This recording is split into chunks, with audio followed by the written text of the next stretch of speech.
Buenas, Mario. ¿Cómo estamos? Mucho gusto en conocerlo. Mucho gusto. ¿Bien? Sí, bien. Hola, ¿qué tal? Y ¿Bien? llegamos puntualmente. Pero, Llegó el día, pero fue una contradicción, fue un error, algo pasó. ¿Por qué? ¿Por qué? Porque con esta lluvia llegar en punto hasta acá, Un lío, un error. Bueno, ¿Cómo estás? qué lindo está esto. Casi, sí, bien. Casi siempre estoy en Mendoza. ¿Por qué nunca habla con la tele? Porque tenemos diferencia. Con la televisión, hombre. Acá estoy viendo, están poniendo las estufitas. Esta es la cosa. Qué lindo es esto, ¿no? Qué lindo. Qué acústica tiene. Sí, bárbaro. Es una cosa buenísima. ¿Por qué está hecho así? Porque lo que interesa, desde nuestro punto de vista, es el vacío más que el lleno. Entonces retiran estas cositas y no hay nada. Como un Ni templo. íconos, ni colgajos, ni ninguna cosa. Me Entonces, impresiona cómo resuena la voz. sí, es buenísimo. Menos preocupado. Recién llegamos y ya empezamos. Menos preocupado. Bueno, a ver, empecemos ahora. Bien, más empecemos. desde el fondo de los tiempos. Empecemos. ¿De dónde salió usted? De Mendoza. Bueno, pero ¿qué sí? ¿A qué se dedicaba? Nada, había terminado el secundario, Mm, estaba en ciencias políticas. sí. Y- Sí. No, quedémonos acá. Hola, ¿cómo estás? negro. ¿Cómo estás? ¿De dónde vienes? De Paraguay, Pero muy bien. estamos siempre. Hola, ¿cómo están? Entonces, de Mendoza. ¿A qué se dedicaba? Bueno, teníamos una alcoholera familiar y demás, pero que hacía sus cositas, vendía farmacias, vendía a distintos lados. Ujú. Traíamos fraccionado de Tucumán. Usted de joven me contaba que empezó a viajar. Sí. Casi en ese momento. ¿A qué edad? Entonces habrán sido, yo debo haber tenido 19 años, algo así. Ujú. Y entonces me largué a lo más inmediato, a lo más contiguo, a Chile. Y de Chile empecé a subir por la puna de Atacama, casi. ¿Esto en qué año era? Esto era en el 57, 56, 57. Y seguí hasta Perú. En Perú ya la moto no funcionó, entonces... En moto, como el Che Guevara. Sí, empecé a tomar camioncitos, ese tipo de cosas, y llegué a Colombia, bien, recorrí distintos lados. Hola, ¿cómo estás? Hola. Bien. Recorrí distintos países de América Latina y pegué la vuelta. Ujú. Y seguí con mis cosas, las alcoholeras, todos esos líos. Después me fui a Europa. Y también recorrí varios países. Me quedé particularmente en Nápoles. Algo de 2 meses, una cosa así. Y seguí tomando muestras. ¿Qué es tomando muestras? Tomando muestras es ver cómo estaba lo que me parecía a mí que era un desequilibrio grande, sobre todo en el proceso de las generaciones, que unas suceden a otras, y eso tiene una mecánica, una dialéctica generacional, diría Ortega. Pero vi que había un desequilibrio muy importante generacionalmente hablando. Eso me quedó claro ya en el 68, donde las nuevas generaciones se levantaron, donde Mao Zedong aprovechó ese levantamiento generacional para alargar su revolución cultural. Bueno, que se vivió aquí en la Argentina en los tiempos de la guerrilla, ¿no? Claro, Padres contra hijos. claro, todo ese lío. Mm. Efectivamente era lo que yo había visto que ya estaba en formación. Estaba en el aire. Sí, estaba claramente en aquella época. Esas eran las muestras que tomaba, sobre todo eran muestras generacionales. Los que me dieron muchas pautas de esos cambios generacionales eran los artistas jóvenes. Había muchos cambios en la visión del mundo de los artistas jóvenes que no tenían acceso a los medios, que no tenían acceso al gran teatro, a la gran exposición. Y me acuerdo particularmente de un grupo que se autotitulaba nadaísta, nadaísta. La nada misma. La nada misma, los nadaístas esos negaban todo y lo negaban con una fuerte dialéctica con sus padres, con el sistema establecido, con los valores establecidos. Eso me dio una sintomatología importante de lo que empezaba a desarrollarse. ¿Qué edad tenía en aquel momento? Y ya tendría 20 años, algo así, 22 años. O no, 10, sí, por ahí, 20 años. Vuelve a Mendoza. Vuelvo a Mendoza. Me sigo dedicando a mis cosas. Después me voy a Europa. Sigo tomando muestras. Lo que pasa es que yo salté al 68 para aclararnos este asunto de que las muestras que tomaba me sirvieron para entender eso que ocurría 10 años después. A ver, pero Si para yo el año... estoy en el 58 tomando esas muestras y viendo todo eso y viendo esa dialéctica generacional en marcha.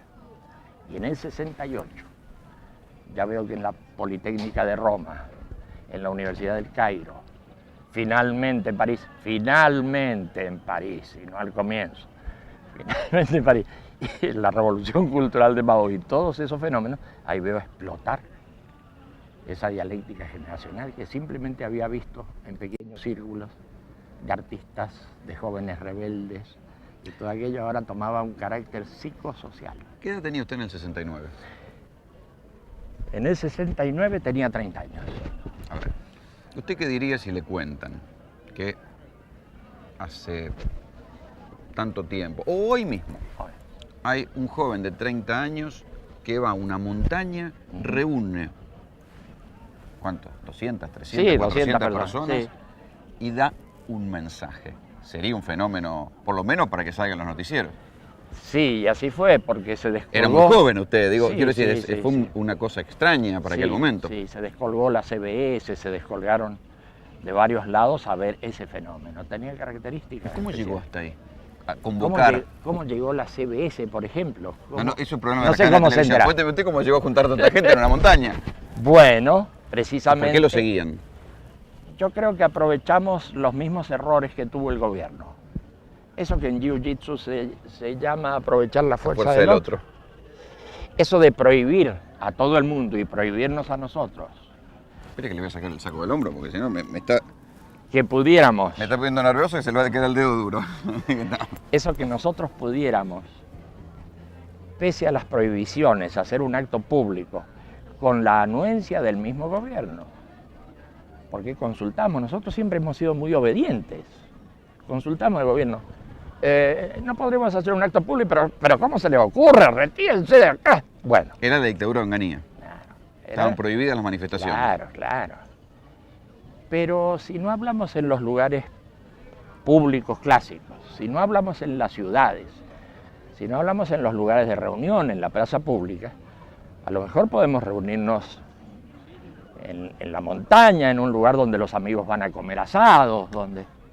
Ah, si quieren hablar ahí, háblenle a las piedras, dijeron. Ah, bueno. Y eso hicimos. Le hablamos a las piedras. Y ahí empezó la fiesta. No era un mensaje político tampoco. No, no era. No era. Sin embargo, el régimen se sintió tocado y nos largó todos los medios que tenía en sus manos para deformar la realidad de nuestro mensaje. ¿Qué dijeron de ustedes en aquel momento? De todo. ¿Qué sé yo? ¿Qué dijeron? Bueno, cuénteme, hombre. Dijeron, hablaban de gurú ellos. Ujú. En esa época parece que era muy degradatorio lo de gurú. Hoy se habla del gurú del cuadro de fútbol, del gurú de la empresa, del gurú. Pero en esa época, gurú sería algo bastante peyorativo. Bueno, era así una cosa de... En los tiempos del hipismo, todavía. Claro, el claro, nacimiento claro, del hipismo. claro. Eso ¿Usted del fue, gurú- fue de alguna manera un fenómeno de la cultura hippie? No, de ninguna manera. El hipismo en realidad nunca participó de nuestras cosas, no lo entendió al fenómeno. No es que nosotros nos tiráramos en contra de ese fenómeno, pero el hipismo no simpatizó. Ujú. Bueno, en realidad no hemos visto que haya simpatizado mucha gente nunca. Bueno, O sea que debemos estar totalmente equivocados. Bueno, pero consiguieron muchos adeptos en el mundo. Bueno, eso sí. Pero claro, también los países del mundo son como 164, según Naciones Unidas. Entonces, si ponemos unos pocos miles en cada país, el bulto es grande. Pero en cada lugar son grupos reducidos en realidad. Son grupos reducidos. Veremos qué dice el proceso. ¿Cuáles eran los conceptos fundamentales de aquel mensaje del 69? Bueno, eran la no violencia. Era que el tema de la violencia no podía solucionarse simplemente ni por declaraciones ni por acciones políticas, porque el tema de la violencia era algo más hondo, más profundo, más de adentro de cada ser humano. Recordemos que en aquel momento en el contexto político había dictadura de un lado y del otro lado una naciente guerrilla que se Claro que sí, ¿no? claro que sí, y todos eran violentos.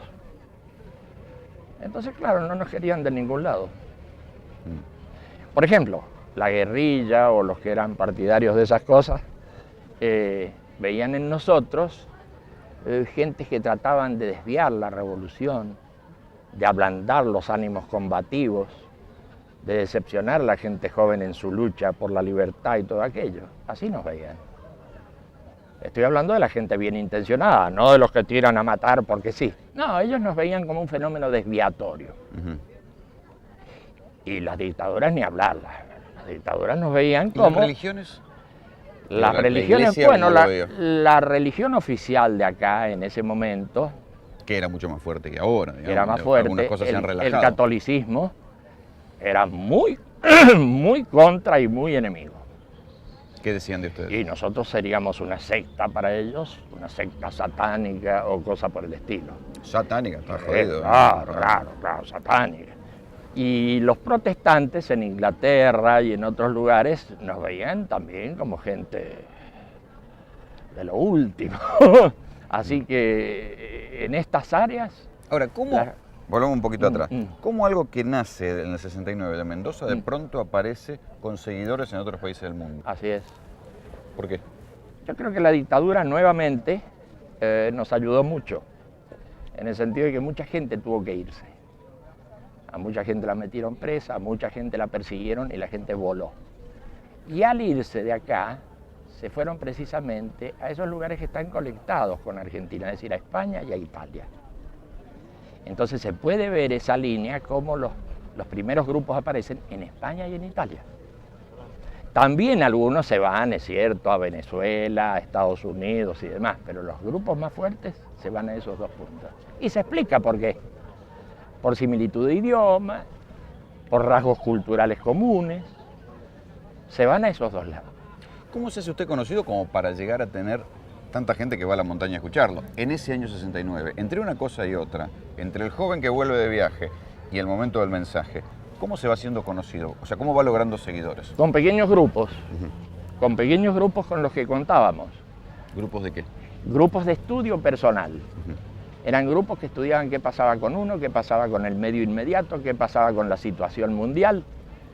Nos abocábamos a eso, pero cuando hablo de grupos hablo de, qué sé yo, de 7 personas que se reúnen en un garaje, que era lo que hacíamos. Bueno, en aquel momento había una costumbre de juntarse a leer y a debatir. Claro, claro, no era nada Lamentablemente perdida esa costumbre. Sí, no era nada normal. Y esa gente, si seguimos la línea, vamos a ver que estaba, ¿dónde? En Mendoza y en Chile, que está al lado. Entonces se formaban esos pequeños grupitos. Algo ya se empezaba a ver en Buenos Aires. Pero cuando producimos esa arenga en la montaña, ¿quiénes llegan ahí? ¿Quiénes son esos 200 que llegan ahí?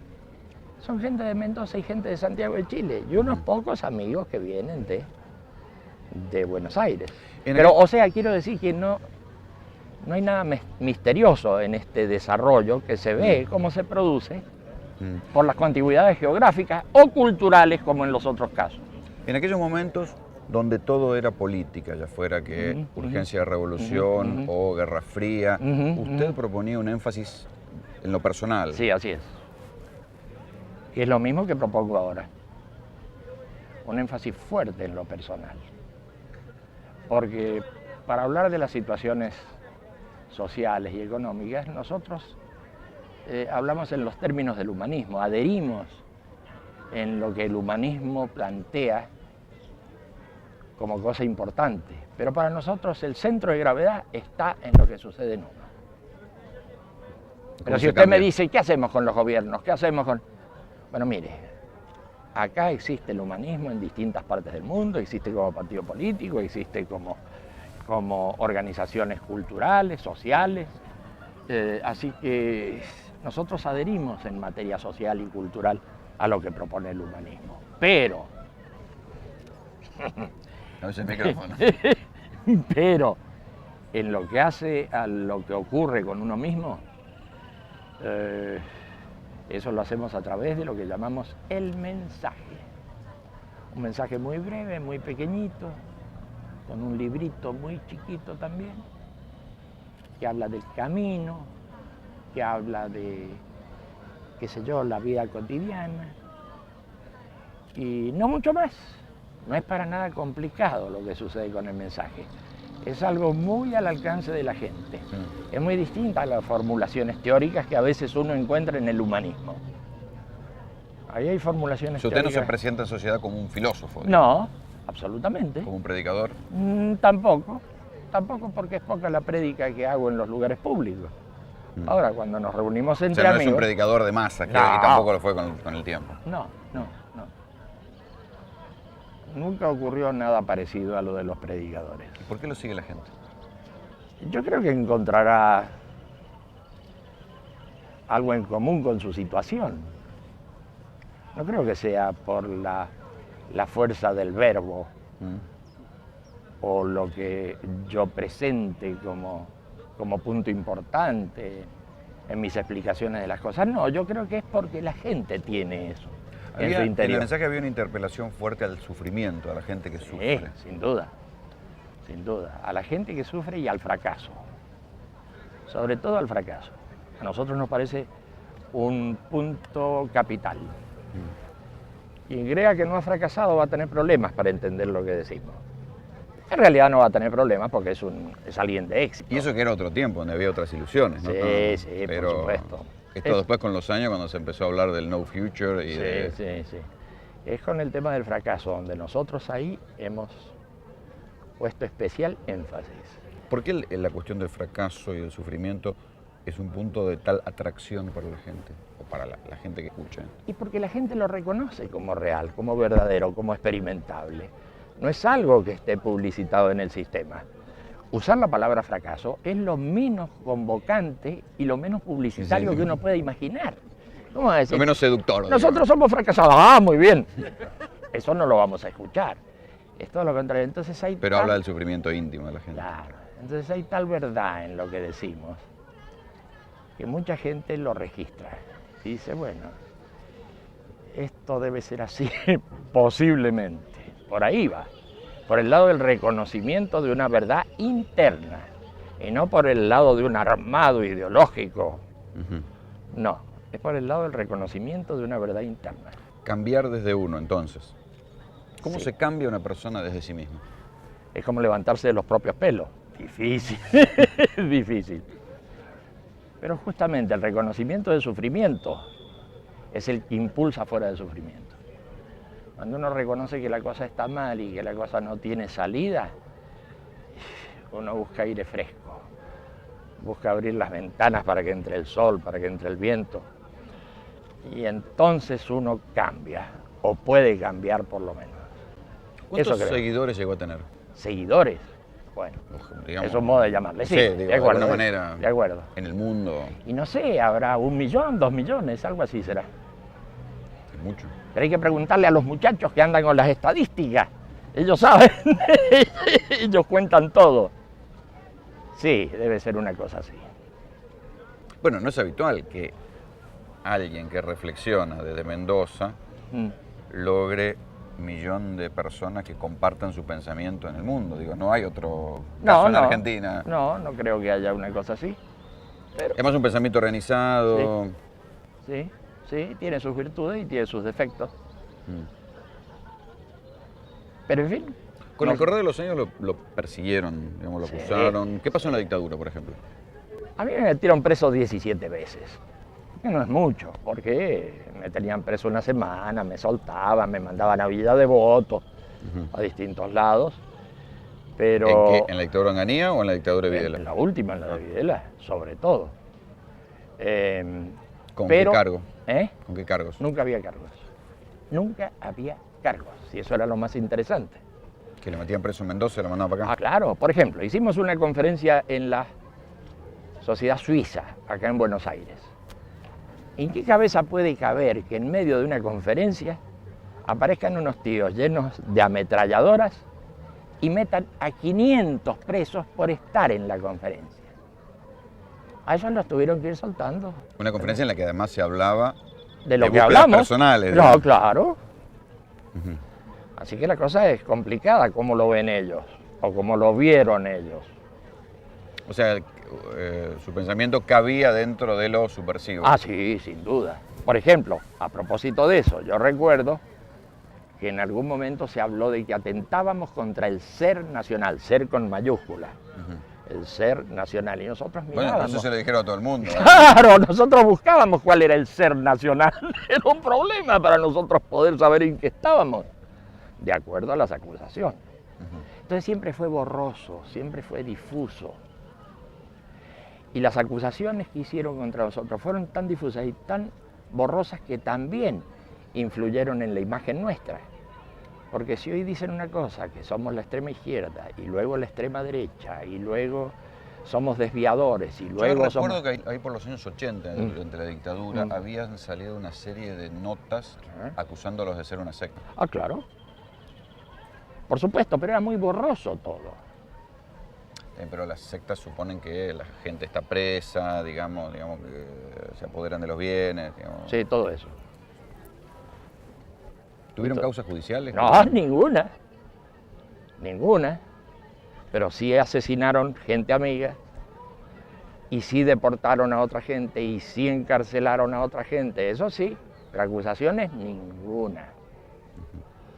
Esa es la verdad del asunto.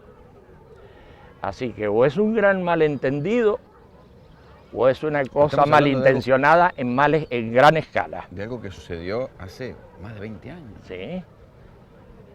Bueno, nosotros acá estamos y muchos de ellos ya partieron. De verdad. Así es, y también partieron los hippies, y también partió la guerrilla, y también, bueno, o sea, no tenemos mucho problema de lo que pasa en este momento. Jugamos más bien al proceso, al futuro, porque en breve tiempo parto yo. Y entonces, ¿qué pasa? No pasa nada, pasa que sigue esto desarrollándose. Y estamos bien. Así es la cosa. Vamos para adentro, me parece que está Vamos. lloviendo, ¿no? ¿Me explica para la cámara un poco qué es esto? Esto es una sala. Nosotros llamamos salas a los lugares donde la gente puede hacer su reflexión, donde puede hacer sus ceremonias. Es parecido desde afuera a las estupas budistas, solo que las estupas budistas por dentro están llenas, o sea, no se puede entrar. Esta es una especie de estupa budista, pero vacía, donde lo que importa es la gente, no las imágenes. Cuando alguien empieza en un grupo, ¿qué es lo que le enseñan? ¿Qué es lo que le proponen? Bueno, en Mire, ese Nos grupo, podemos sentar en otros bancos. en ese grupo, en los grupos del mensaje, la gente estudia un librito pequeño, que es el librito del mensaje. Tendrán que pasárselo. Ya lo tengo. Ah, bien. Y entonces se estudia eso y se discute eso. Entonces mucha gente dice, pero esto es muy aburrido. ¿Pero qué es esto? ¿Qué atractivo tiene? Y nada, hace su prueba, ve cómo es la cosa, no le gusta, parte. A otros les gusta. O sea, algunos le siguen. Sí, les entusiasma, y no solo eso. No solo les entusiasma, les gusta, les llega. Sino que dicen, vale la pena impulsar esto. Y esa gente es la que pone en marcha nuevos grupos. Así funciona. Es una mecánica tan simple que es difícil de aceptar. Así funciona. Usted, por lo que sé, le da bastante importancia a la meditación, ¿no es cierto? Bastante, bastante. ¿Cómo la lleva a la vida moderna? Yo creo que en medio de las situaciones nosotros tenemos algo que le llamamos el regalo. En medio de una situación cualquiera, en medio de su trabajo, en medio de un conflicto, en medio de la calle, usted respira en profundidad y solo por respirar en profundidad y por pedir algo bueno para los demás o para usted mismo, toma contacto con usted mismo. Algo cambia. Algo cambia y siguen las distintas actividades. Cuando la cosa está bien, hace eso. Pero usted agradece. ¿A quién agradece? No se sabe a quién. Agradece, es un mecanismo, el mecanismo de agradecimiento. Qué bien está esto, yo agradezco. Y cuando la cosa está mal, uno dice, uy, qué desastre, ¿cómo podré salir de esta cosa? Y entonces apela a sus buenos recuerdos. Yo recuerdo cuando la cosa estaba bien, y para mí es referencia, ese momento en que la cosa estaba bien. Ahora que la cosa está mal, yo apelo a esa memoria. O sea, ustedes le proponen también a la gente métodos concretos de mejorar su vida cotidiana. Ah, sin duda, pero suavecitos y fáciles. No quiero decir, no es una ideología que solo se discute desde el pensamiento. Digo, No, claro, sino hay una cantidad de prácticas del de lo que cuerpo. nosotros llamamos la experiencia que también vemos en las ceremonias. Nosotros somos muy ceremoniales. Tienen rituales. No sé si exactamente rituales, pero ceremonias. Por Ceremonias ejemplo. como en la vida civil. En la vida civil hay ceremonias para todo. Y ceremonias laicas. Pero la gente no lo reconoce. La gente no reconoce que se casa por ceremonias, que iza la bandera con una ceremonia, que hace celebraciones de cumpleaños con ceremonias. Todos son ceremonias por todos lados. Bueno, eso que la gente no reconoce, nosotros sí lo reconocemos. Hacemos ceremonias de bienestar. Por ejemplo, cuénteme. Para que la gente se sienta bien. Esa es una ceremonia de bienestar. ¿Cómo es? Bueno, hay que leerla, hay alguien que la lee, y entonces va inspirando a los demás. Pedimos para aquellos que se sientan mal, para que se sientan bien. Entonces uno empieza a revisar. Eso me suena pastor evangelista, ¿eh? Y bueno, seguramente hay ceremonia de bienestar. Aquí estamos reunidos para recordar a nuestros seres queridos. Algunos de ellos tienen dificultades en su vida afectiva, en su vida de relación o en su salud. Hacia ellos dirigimos nuestros pensamientos y nuestros mejores deseos. Y entonces alguien que lo ayuda dice, confiamos en que llegue hasta ellos nuestro pedido de bienestar, etcétera, etcétera. Es una Tiene algo de religión, pero laico. Sí, tiene algunas cosas. Es que en las religiones hay muchas cosas verdaderas. Y sabias. Y en todas, además. Absolutamente. Y en todas. No algunos por usar turbantes dicen cosas falsas. No es así. En todas las religiones hay cosas muy verdaderas que nosotros consideramos. Absolutamente. Si no somos nosotros los que atacamos a las religiones. ¿Cómo se llevan con Son las religiones? las religiones las que nos ¿Las atacan. suplantan las religiones? ¿Cómo se llevan? Y ¿Conviven? probablemente las estemos suplantando en ¿Y mucha la gente gente. que se acerca a usted sigue siendo religioso? Yo creo que en general no, aunque algunos son de origen, lógicamente, si este lugar es un país católico, algunos serán de origen católico y de otras religiones menores. Pero no es una condición dejar la religión. No. Acá no hay condición de dejar nada. Ese es el asunto. Volvemos a lo mismo. Sí. ¿Por qué entonces les quedó tanto esa cosa de que que fueron una secta, que... Yo creo que por los medios de difusión. Bueno, ya cobramos de vuelta. Me parece. Fue así. Porque efectivamente Y no cuando los hay medios- juicios ni No, condenas en su no, contra, no hay... Claro. Y cuando los medios de difusión no se lanzaron frontalmente contra nuestro, manipularon la información de tal manera que quedaba una atmósfera sospechosa. Pero creo que en gran medida fueron los medios de difusión. Ahora, lógicamente, los medios de difusión no hacen sus cosas por sí propios. Bueno, pero eso ya es otra discusión, meterme con los medios de difusión. El problema. Lógicamente los medios de difusión tienen direcciones, tienen capitales detrás, tienen intereses. Entonces los periodistas son gente Magnífica puede ser, sin duda, pero los medios de difusión para nosotros son sospechosos. Esa es la verdad. Así como nosotros somos sospechosos para los medios de difusión y todo está bien y equilibrado. Es simétrico. Es simétrico. Es simétrico. Cuéntame otras ceremonias. A ver, acá las tenemos a todas, no hay ni más ni menos. Ceremonias, oficio, imposición, bienestar, que es la que leímos un poquito, protección. Ceremonia de participación individual o colectiva, todos de pie, oficiante ¿Cómo se auxiliar. generan estas ceremonias? Estas ceremonias, sí. Pero en distintos lugares la gente las va modificando. Y como nosotros decimos que no nos atenemos a ninguna cosa frita, por ejemplo, a una ceremonia ya específica, cerrada, la gente lo modifica. No decimos que hay que atenerse a la letra fría, sino que decimos que hay que adaptarla. Y la gente la va adaptando, la gente va cambiando las palabras.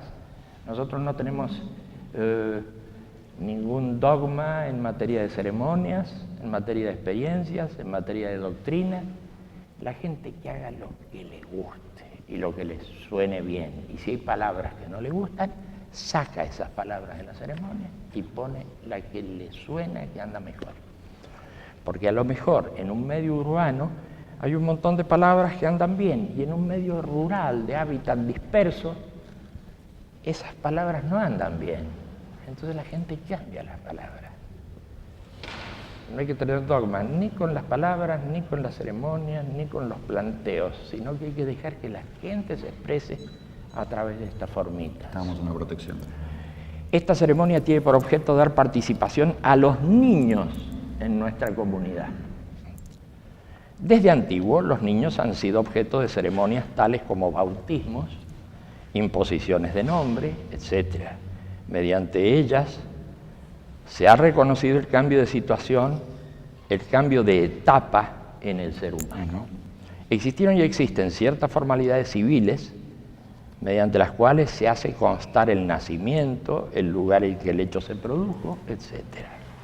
Pero la trascendencia espiritual que acompaña a una ceremonia de este tipo nada tiene que ver con la frialdad de las constancias escritas, sino que está ligada al júbilo de los padres y de la comunidad al ser presentados los niños públicamente.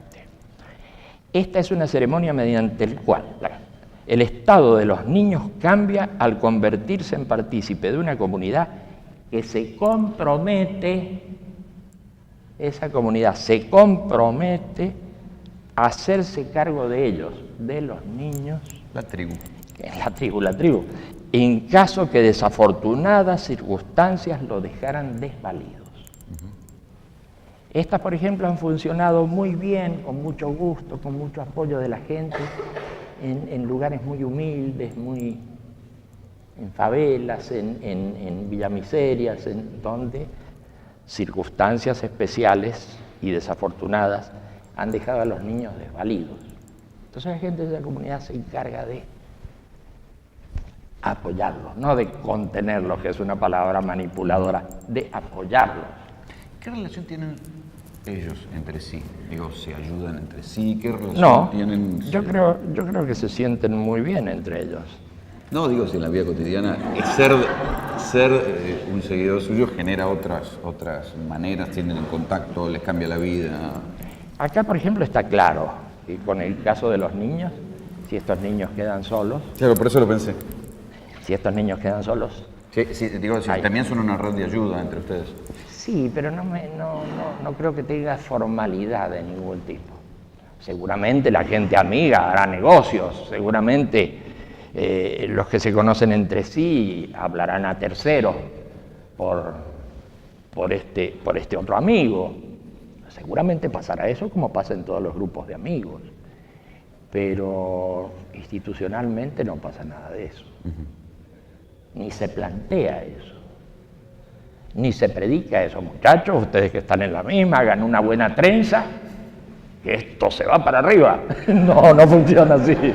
No funciona para así, porque incluso las diferencias de estrato económico y demás son muy grandes, son muy diversas. Así que son estratos distintos, edades distintas, situaciones vitales distintas. En un momento dado, ¿usted propuso, formó o alentó la formación de partidos políticos? Sí, claro. ¿Por qué? Está bien, porque es un modo de expresarse en el mundo. El humanismo tiene muchas formas de expresión. Los partidos políticos humanistas es una. Los centros de las culturas es otra. Las comunidades para el desarrollo humano es otra. Son muchas formas de expresión. En el humanismo se ha apostado fuertemente a la diversidad. No se ha apostado a la cosa monolítica, el partido monolítico que absorbe todo. ¿Por qué no fue candidato? ¿Qué voy a ser candidato si no soy político? Pero lo que sí me pareció bien es que la gente se expresara políticamente. ¿Cómo van a dejar que esto quede en manos de los irresponsables que conocemos en todas partes del mundo? Yo creo que poco a poco hay que ir haciendo el aporte del caso. Eso no quiere decir que uno tenga que ser político, no es el rol de uno. Zapatero a tu zapato. Yo creo, realmente creo eso. ¿Por qué el color naranja? Porque es el que más se ve. Propagandísticamente, publicitariamente hay que ver. La rata de vibraciones que tiene el naranja, por eso se usa tanto en los auxilios, en la montaña, porque un helicóptero los ve, se usa en el mar, se usa para rescatar, qué sé yo, a esa balsa que está a la deriva, naranja, donde la pueden ver desde lejos. Es un lindo color, y no es un color puro como el rojo, el amarillo, esa cosa monótona. Es un colorcito interesante que hoy usan en su camiseta los holandeses, que son muy buenos, que son muy buenos. ¿Cómo le fue con estos años de política? ¿Cómo fue la experiencia del Partido Comunista? Bueno, yo sé que en las últimas elecciones, en el caso de este país, los humanistas tuvieron 250.000 votos, cosa que no se conoce por la prensa, pero que está. Todos esos datos están. 250.000 votos es muy pobre, pero si comparamos con el resto de la izquierda en Argentina, todos ellos sumados prácticamente están en condiciones inferiores a las del Partido Humanista. Esa es la verdad. Eso es lo que puedo decir. ¿Hay otros partidos humanistas en otras partes del mundo? Sí, claro. Similares a este. Sí, claro. Claro. Por ejemplo, en Chile el humanismo compartió con el Partido Comunista la dirección de toda la izquierda. Y el candidato del Partido Humanista fue el candidato a la presidencia de Chile entre 4 candidatos que había en ese momento. Quiero decir, como ejemplo de actividades políticas, desarrolla muchas actividades. Como político, ¿qué promovería usted? Yo promovería lo que están haciendo los partidos humanistas. No, pero bueno, ¿cuál? Ideológicamente.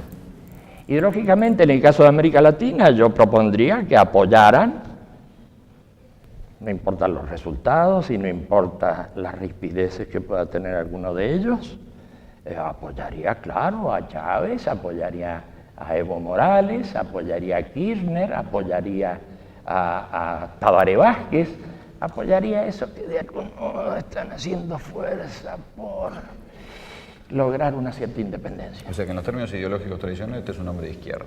Sí, sí, eso es así. Agregándole esta cuestión de la búsqueda personal con meditación, Más con bien- otras técnicas Más bien yo diría que es a la inversa. Básicamente soy un hombre que piensa en términos de la realización interna y secundariamente se expresa en el mundo en distintas expresiones artísticas, políticas, culturales, etc. Así lo pondría yo. Pero básicamente nuestro planteo es el del cambio interno. Y si no hay ese cambio interno, no hay sistema que pueda modificar esto. En el año 69 usted ya hablaba contra las drogas, cuando todavía las drogas Claro, eran claro. un problema. ¿Y hoy? Y estamos en la misma, solo que el mundo ha empeorado. Así es la cosa, hablábamos contra la violencia, estamos en la misma, solo que el mundo ha empeorado. Hablábamos contra los desbordes sociales, solo que el mundo va a los desbordes. Hablábamos de la caída de un sistema, Medio sistema cayó. Ahora falta el otro, la otra mitad del sistema. Es decir, eso hablamos, pero las condiciones empiezan a ser diferentes. Y empiezan a parecerse mucho a lo que hablábamos hace 30 años. Cada día se parecen más. Eso lo digo no con mucha satisfacción, porque lo que implica eso es mucho problema, mucho sufrimiento, mucha crisis, mucho lío. Pero intelectualmente, sí, ¿por qué no? Lo decimos con cierto orgullo, así, con sordina, pero con cierto orgullo el habernos adelantado tanto a acontecimientos, sobre todo desafortunados, que hoy están trabajando a toda máquina y a todo vapor en todas las latitudes. Es un desastre cómo está la cosa. Pero de eso hablábamos cuando nos decían, ¿qué vienen a hablar de pacifismo en este país? ¿Por qué no se van a Vietnam? Decían eso, decían cosas de ese tipo. ¿Qué se hace contra la violencia interna? Contra la violencia interna. Contra la violencia interna hay que llegar a entender que todo es muy ilusorio. Todo es muy ilusorio y todos marchamos rapidito hacia la muerte. Así que todo lo que uno haga más vale que lo haga para mejorar su condición, para buscar algo trascendente, porque de todos modos todo termina con la muerte. Y si todo termina con la muerte, no hay sentido en la vida, a menos que usted encuentre otras posibilidades. Por ejemplo. Por ejemplo, la trascendencia, más allá de la muerte, es una posibilidad que la gente razonable debería explorar. ¿Por qué tanta censura? ¿Por qué tanta autocensura? Ya se acabó el racionalismo del siglo XIX y XX. La gente debería ponerse a explorar esos nuevos caminos y decir, ¿y es que todo se acaba con la muerte o es que...?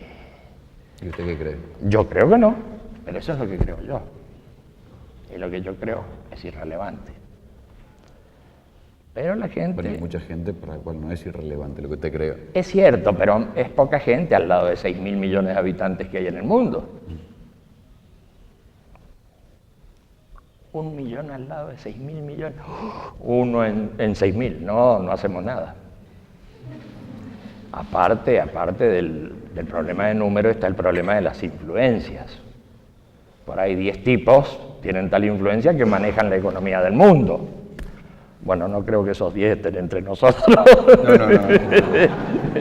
Así que aparte del número está el tema de las influencias. Nuestra influencia es poquísima. Leí por ahí que usted habla mucho sobre la relación entre la violencia y el deseo. Sí, sin duda. Y si hoy, por ejemplo, no se quisiera manotear los pozos de petróleo, no se quisiera manotear las materias primas, no se quisiera manotear todas las fuerzas económicas que hay en el planeta, no, sería otro el problema, pero ese deseo, esa rapiña continua, ese lanzarse a apoderarse de las cosas del otro, ese es un motivo de violencia enorme, enorme. En aquellos años su movimiento tenía alguna postura tomada respecto de lo que sí era un debate en aquel momento, que era la libertad sexual. El movimiento siempre fue muy libre en materia sexual. Ni siquiera tuvo que hacer declaraciones en esa materia. Es decir, somos pero partidarios. era otra época, digo. Sí, no, y en ahora la época mismo. donde la libertad sexual era un tema de debate. Y ahora mismo no se preocupa el movimiento por hacer declaraciones en ese campo, que la gente haga lo que quiera. Para los pocos añitos que está la gente en esta tierra, encima vivir constreñida, limitada, y no se sabe por qué. No, nunca se ha hecho prédica de eso, pero la gente en el movimiento siempre ha sido muy libre en materia sexual. Nunca he visto tabúes especiales. ¿Cómo son las prácticas de meditación que ustedes proponen para la gente que se acerca? Son estas. Se medita sobre estos puntos. se medita sobre lo que llamamos el camino. ¿Cuándo aprendió usted la importancia de la meditación? ¿Por alguna práctica? No, yo creo que eso se fue. Yoga, no sé cómo. No, yo creo que eso se fue dando solo, por experiencia. Por experiencia, sencillamente. Por organizar el pensamiento, de un cierto modo. De ahí surge, no de un gurú, ni de un maestro, ni cosa semejante. Bueno, cuéntame. Decía que en el camino se dice, si crees que tu vida termina con la muerte, lo que piensas, sientes y haces no tiene sentido. Todo concluye en la incoherencia, en la desintegración. Si en cambio crees que tu vida no termina con la muerte, debe coincidir con lo que piensas, con lo que sientes y con lo que haces. Todo debe avanzar hacia la coherencia, hacia la unidad, etcétera, etcétera. Cada uno de estos es un motivo de meditación. Esas son las meditaciones, más que mirarse el ombligo. Meditamos sobre temas, sobre todo temas. Meditamos sobre temas. Le vuelvo a preguntar, ¿por qué nunca hablaba por televisión? Bueno, en realidad he hablado en algunos momentos, cuando por ahí ha habido una convocatoria de alguien que ha dirigido la TV y nos ha dicho, ¿por qué no venís a hablar acá, conversemos, discutamos? Sí, sin ninguna limitación, sin ningún requisito, sin ninguna condición, sin firmar ningún libro. Sí, bueno. Y entonces hemos ido. Eso ha sucedido muy pocas veces. Ha sucedido pocas veces, pero ha sucedido. Ha sucedido aquí, ha sucedido en España, ha sucedido en Italia, ha sucedido en Francia, ha sucedido en Moscú, ha sucedido en muchos lugares, pero cum grano salis, como en pequeña dosis, sí ha sucedido. En otras partes del mundo el mensaje y los grupos son similares, la búsqueda es similar. Sí, la búsqueda es similar y las formas creo que difieren. Sí. Usted supongo que habrá viajado, habrá conocido gente de otros países. Sí. ¿Qué difiere? Y difieren en la organización de las palabras, difieren en cómo presentarlo. Tienen diferencias. Se hace raro encontrar a alguien hablando en ruso, discutiendo lo que usted propuso. Sí, claro, pero no es que yo entienda ruso. No, pero igual debe ser raro. Es raro, sí, pero funciona bien. Funciona bien como funciona en la dimensión humana, independientemente de las cualidades lingüísticas que pueda haber en un punto o en otro, en las precisiones. No, funciona bien en todas partes. Y en eso estamos. ¿Cómo se definiría usted? Si usted tuviera que explicarle... ¿Cómo me definiría? Si tuviera que presentar en sociedad, si bueno, yo me dedico, yo soy... ¿Cómo se definiría? Yo me definiría como alguien que no tiene las cosas muy claras. Frente a la claridad que todos tienen. Todos ustedes tienen mucha claridad, todos ustedes son una maravilla y uno es un infeliz que no sabe ni dónde está parado. Claro, Lao Tse lo planteaba en un sentido parecido. Todo el mundo sabe cosas, todo el mundo sabe qué es lo bueno, qué es lo malo, qué hay que hacer, qué no hay que hacer. Y yo ando como un estúpido en el mundo, sin entender para dónde voy. ¡Qué bueno! Inteligente es eso. Bueno, pretender que uno sabe quita incertidumbre. Claro. Bueno, así me presentaría, como alguien muy dubitativo, como alguien que no entiende bien cómo son las leyes de la historia, las leyes de los hombres, básicamente como eso. Y a partir de eso nos pondríamos a hablar. A lo mejor. Mario, Me tengo que ir. muchas gracias. Al contrario.